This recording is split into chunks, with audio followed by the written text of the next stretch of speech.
ప్రస్తుతం మనం కృష్ణానది చూసుకున్నట్లయితే కృష్ణానది మహోధృతంగా ప్రవహిస్తుంది. నదీ పరివాహక ప్రాంతాల్లో జనం అయితే బిక్కుబిక్కుమంటున్నారు. దాదాపుగా 8 లక్షల క్యూసెక్కుల వరద నీరు నదిలో ప్రవహిస్తుండటంతో తీర ప్రాంతాలైతే నీట మునిగాయి. గ్రామాల్లో వరద నీరు చేరింది. అమరావతితో సహా తుళ్లూరు మండలంలో పలు గ్రామాలు అయితే వరద నీటిలో చిక్కుకున్నాయి. ప్రకాశం బ్యారేజ్ కి ఎక్కువ వాటర్ రావడంతో కృష్ణా కరకట్ట తెగే ప్రమాదం ఉందని అధికారులు అయితే చెప్తున్నారు.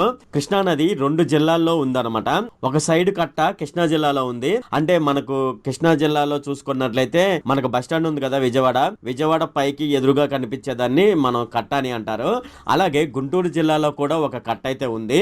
దాన్ని కరకట్ట అని పిలవడం జరుగుతుంది.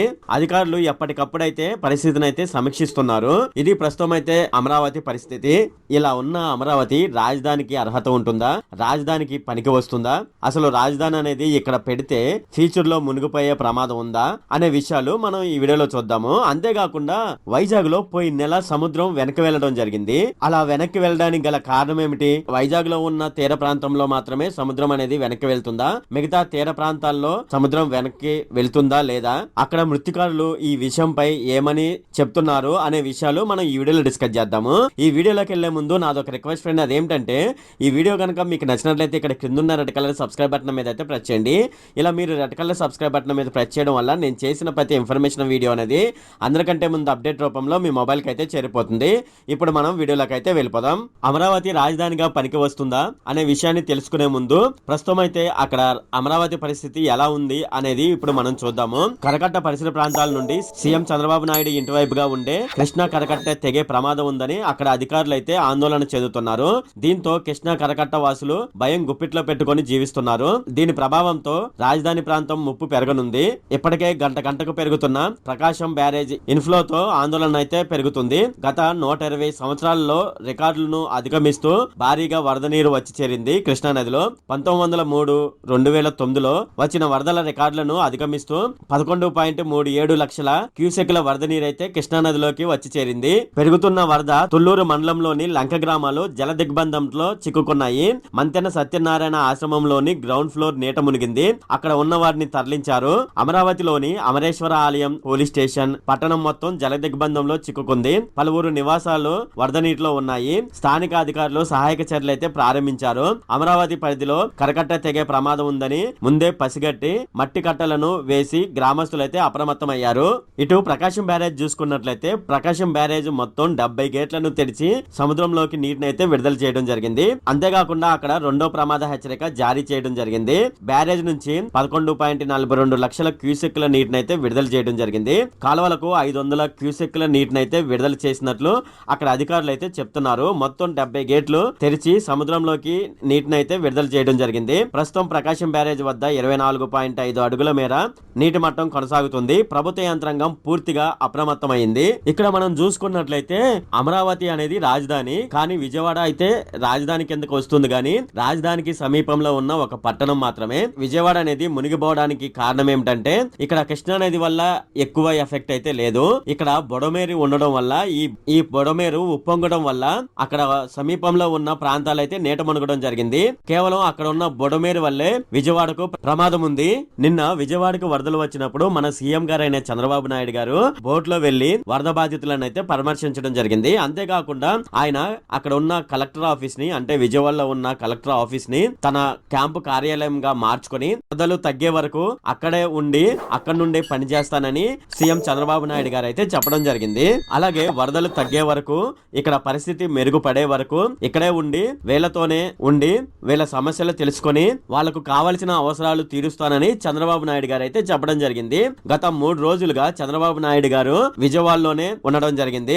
అలాగే ఇలా చేయడం చంద్రబాబు నాయుడు గారికి కొత్త ఏమి కాదు. ఇంతకు ముందు మనం వైజాగ్ చూసుకున్నట్లయితే వైజాగ్ లో హుదూద్ తుఫాను జరిగినప్పుడు అక్కడ కూడా చంద్రబాబు నాయుడు గారు మకం అక్కడే వేసి, అంటే వైజాగ్ లో మకం వేసి అక్కడే ఉండి 3 రోజుల పాటు అక్కడ ప్రజల సమస్యలను తీర్చుతూ ప్రజల అవసరాలను కూడా తీర్చడం జరిగింది.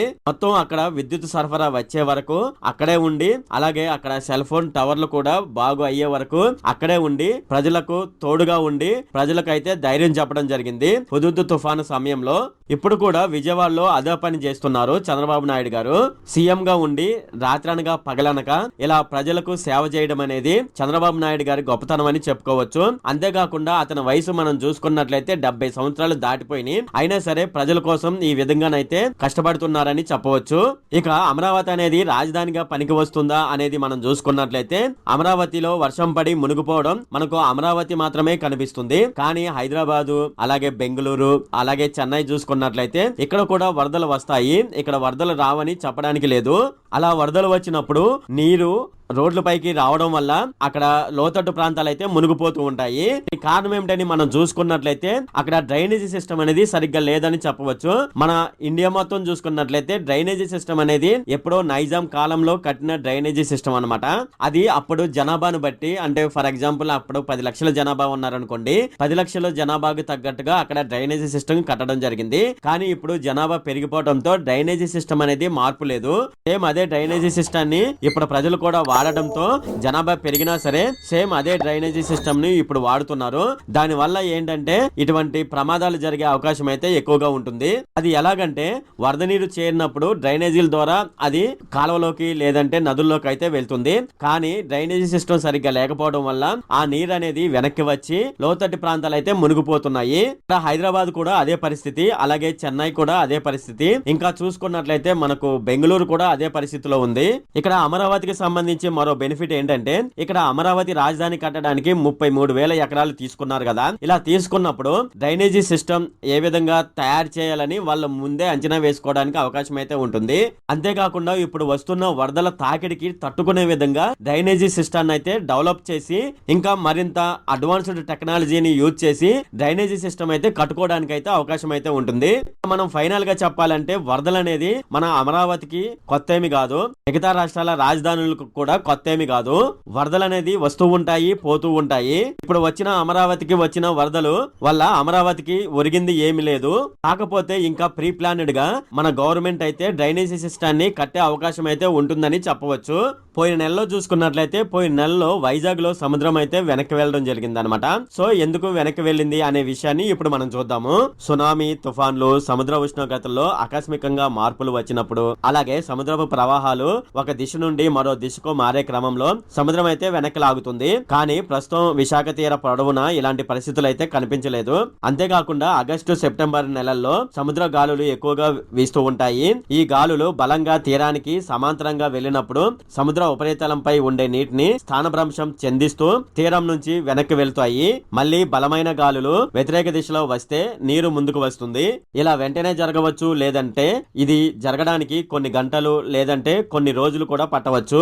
ఇది స్థానిక పరిస్థితులపై ఆధారపడి ఉంటుంది. విశాఖలోని సముద్రం వెనక్కి వెళ్లడం అనేది సముద్ర ఉపరితలం మీదుగా వీచిన గాలులే కారణమని ప్రస్తుతం తమ వద్ద ఉన్న ఇన్ కాయిన్ విండ్ డేటా చెబుతుంది. అయితే సముద్రం ఇలా వెనక్కి వెళ్లడం అనేది విశాఖలోనే కనిపిస్తుందా, ఇతర తీర ప్రాంతాల్లో కూడా కనిపిస్తాయా అనేది ఇప్పుడు మనం చూద్దాము. విశాఖ తీరం పొడవున ఆర్కే బీచ్, సబ్మెరీన్ ప్రక్కనున్న కోక్ పార్కు, రుషికొండ, భీమిలి సముద్రం అయితే వెనక్కి వెళ్ళింది. కానీ ఇతర తీర ప్రాంతాల్లో అలా ఉండేందుకు అవకాశం లేదు. సముద్రం వెనక్కి వెళ్లడం అనేది భూకంపాలు, సునామీలు వచ్చినప్పుడు వాటి తీవ్రత ఉన్న తీర ప్రాంతాల్లో కనిపిస్తుంది. ప్రస్తుతం విశాఖలో సముద్రం వెనక్కి వెళ్లడం అనేది స్థానిక పరిస్థితులే కారణమని స్పష్టమవుతుంది. ఇలా సముద్రం వెనక్కి వెళ్లడం గురించి అక్కడ మృత్తికారులు ఏమని చెప్తున్నారనేది ఇప్పుడు చూద్దాము. సముద్రం వెనక్కి వెళ్ళిందనే విషయాన్ని నిత్యం అక్కడ ఉండే మృత్తికారులు పెద్దగా పట్టించుకోరు. ఎందుకంటే ఇది తరచుగా జరుగుతూనే ఉంటుంది కాబట్టి. కిందటి శివరాత్రి సమయంలో ఇలా సముద్రం వెనక్కి వెళ్లడం చూశామని, మళ్ళీ ఇప్పుడు చూస్తున్నామని అక్కడ మృత్తికారులు అయితే చెప్పడం జరిగింది. అయితే సముద్రం ఆగస్టులో 400 మీటర్లు వెనక్కి వెళ్లడం అనేది నిజమేనని, అంత వెనక్కి వెళ్లడం ఇప్పటి వరకు చూడలేదని అక్కడ మృత్తికారులు అయితే చెప్తున్నారు. ఎవరైతే ఆగస్టులోను, సెప్టెంబర్ నెలల్లోనూ విశాఖ తీరానికి వచ్చేవారు ఎవరైతే ఉంటారో వాళ్ళైతే అలల తీవ్రతను, తీర పరిస్థితులను గమనిస్తూ ఉండాలి. సముద్రం వెనక్కి వెళ్ళిపోయిందని చెప్పేసి ఎవరైనా సముద్రం లోపలికి వెళ్ళినట్లయితే సముద్రం తన స్థానానికి ఆకస్మికంగా వచ్చే ప్రమాదం అయితే ఉంది.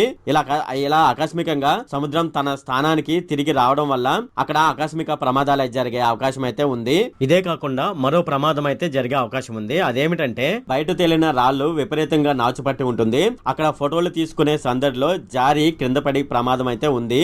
ఇది ఫ్రెండ్ ఈ వీడియోలో.